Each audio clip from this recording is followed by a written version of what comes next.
Millions of people around the world travel to different places for IVF, hoping to achieve their dream of having a child.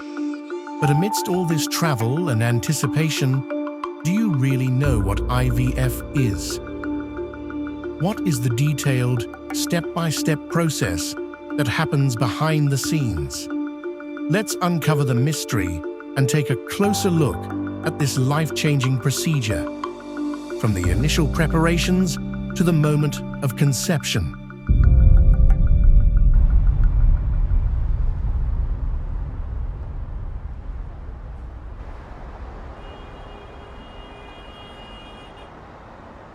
Hi guys, inside the IVF laboratory का ये हमारा पहला episode है।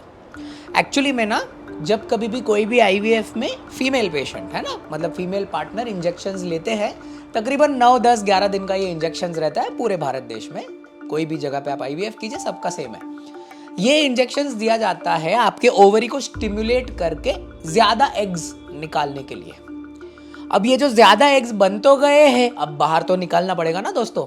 तो ये बाहर निकालने के लिए जो प्रोसीजर की जाती है, इसको बोलते हैं एग पिकअप या oocyte रिट्रीवल।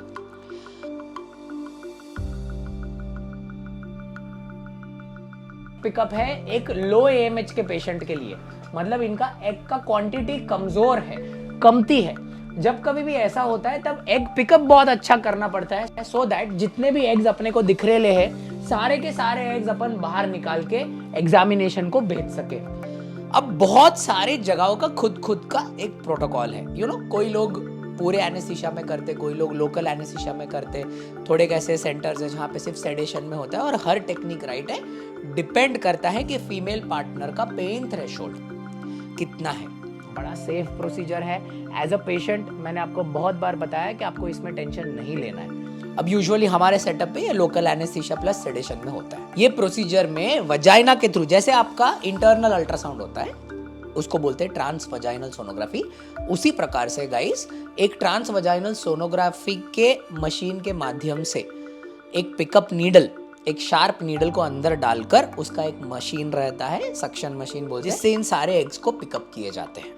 ये प्रोसीजर भारत के हर आईवीएफ सेंटर में बहुत अच्छी तरह से होता है। तो ऐसा नहीं है कि कोई डॉक्टर ये प्रोसीजर करने के लिए सुपर एक्सपर्ट है, ऐसा नहीं है कि कोई डॉक्टर ये करने को नहीं आता है। अगर कोई बंदा आईवीएफ स्पेशलिस्ट है तो उसके लिए ये प्रोसीजर एक बेसिक रिक्वायरमेंट है। एग अगर अच्छी तरह से हमने लिया तो एक एक्स्ट्रा एग में से एक अच्छी क्वालिटी का एम्ब्रियो बन सकता है। और फाइनली खत्म करने के पहले हम पेशेंट का एंडोमेट्रियम भी देख लेते हैं। भले ये पेशेंट में फ्रोजन ट्रांसफर है, हम एंडोमेट्रियम जरूर देखते हैं। वैसे देखा जाए तो ये सबसे महत्वपूर्ण प्रोसीजर है, क्योंकि इस प्रोसीजर के अगर ठीक से नहीं कर दिए तो थोड़े बहुत कॉम्प्लिकेशंस हो सकते हैं। हम ये जो फॉलिकुलर फ्लूइड रहता है, ये जो फ्लशिंग मीडियम रहता है, इसको भर देते हैं, सो दैट जब हम एग्जामिनेशन को भेजे ये ट्यूब को, तो आप देखेंगे कि ये ट्यूब का जो फॉलिकुलर फ्लूइड है ये एग्जामिनेशन को जाता है, जिस पे हमने एक स्पेसिफिक सर्जिकल क्राफ्ट ऑलरेडी बना के रखा है। ऑफ कोर्स गाइज, अगर आप कोई अच्छे यूनिट पे करवाते हो तो कितने एग मिले, एग की क्वालिटी कैसी थी, कौन सी ओवरी में से कितने एग मिले, ये सब चीज़ का इंफॉर्मेशन आपको दे दिया जाता है।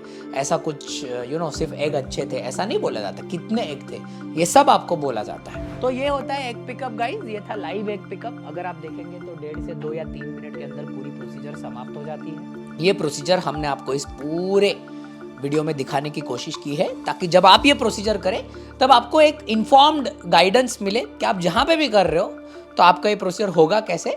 और दूसरी बात, एज अ पेशेंट आपको इस चीज़ का टेंशन नहीं लेना है, क्योंकि आपके आईवीएफ के जर्नी में ये प्रोसीजर आपके लिए बहुत महत्वपूर्ण प्रोसीजर है। और ये प्रोसीजर ठीक से करने पे आपको अच्छे क्वांटिटी ऑफ एग मिलते हैं। ये जो अच्छे क्वांटिटी ऑफ एग मिलते हैं, उसी के साथ में इक्सी या आईवीएफ जो भी आपके लिए डिसाइड किया गया है वो होता है, और वो होने के बाद में आपके एम्ब्रियो बनते हैं। Alright, thank you so much.